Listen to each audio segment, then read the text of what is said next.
Alright, let's dive into something that's been making headlines recently, and trust me, it's a real eye-opener.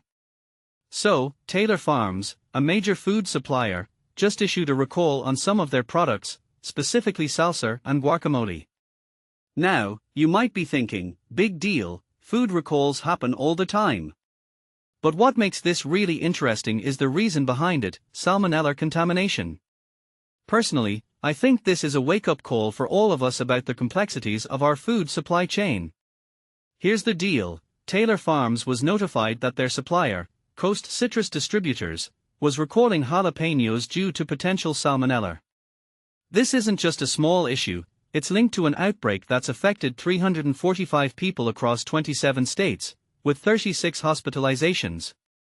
What many people don't realize is how quickly these outbreaks can spread, especially when you're dealing with ingredients like jalapenos that are used in so many dishes. I mean, think about it: salsa and guacamole are staples in Mexican cuisine, and these products end up in restaurants, grocery stores, and even your local Chipotle or Qdoba. Now, Taylor Farms has been in the spotlight before, and not for good reasons. Just a few weeks ago, they were dealing with a cyclospora outbreak linked to their lettuce from Mexico. If you take a step back and think about it, this raises a deeper question: how vulnerable is our food system to these kinds of issues? We're talking about a global supply chain where ingredients travel thousands of miles before they reach your plate. One thing that immediately stands out is the challenge of ensuring safety at every step of that journey. From my perspective, what this really suggests is that we need better oversight and transparency. Taylor Farms did the right thing by voluntarily recalling the products, but it's concerning that these issues keep popping up. A detail I find fascinating is that they've stopped sourcing from a farmer in Sinaloa, Mexico, identified as the potential source of the salmonella. But here's the thing: how many other suppliers are out there with similar issues? And how do we prevent this from happening again? This also ties into a bigger trend we're seeing in the food industry. With the rise of fast casual dining and the demand for fresh, convenient foods, companies are under pressure to source ingredients quickly and cheaply.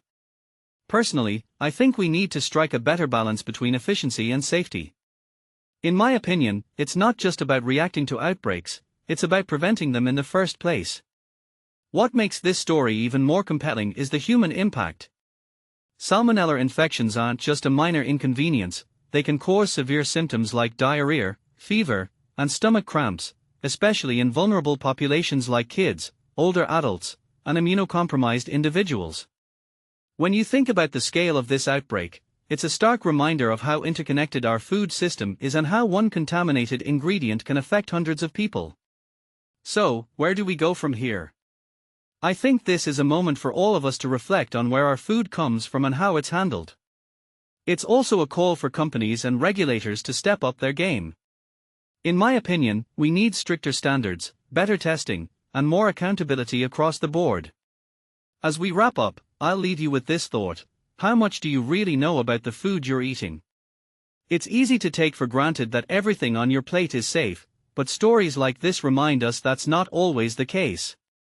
So, the next time you're enjoying some salsa or guacamole, maybe take a moment to think about the journey that food took to get to you. And let me know in the comments, what do you think about the state of our food supply chain? Are we doing enough to keep it safe? Let's keep the conversation going.